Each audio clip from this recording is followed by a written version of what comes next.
Assalamualaikum warahmatullahi wabarakatuh. Sampurasun. Tepangkeun wasta abdi tetrasendi. Langkung ti payon ieu urang sangakeun puji sareng syukur ka Allah Subhanahu wa taala anu tiasa mere ka urang sadayana kasehatan.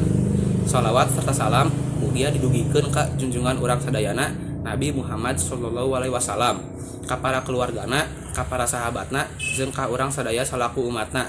Amin.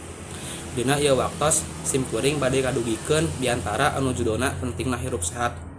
Urang teh ulang ngaremehkeun kanu masalah kesehatan, sabab kesehatan teh hese meunangna. Lamun urang hayang hirup sehat, urang kudu ngalaksanakeun kahirupan nu sehat. Salah sahiji contohna nyaeta mandi. Mandi teh lain ngan saukur bersihan awak, tapi ngajauhkeun urang ti sagala penyakit. Lamun urang hirup sehat, insyaallah penyakit ge pasti bakal ngajarauh. Urang kudu hirup sehat sabab urang oge nu bakal ngarasakeun manfaatna.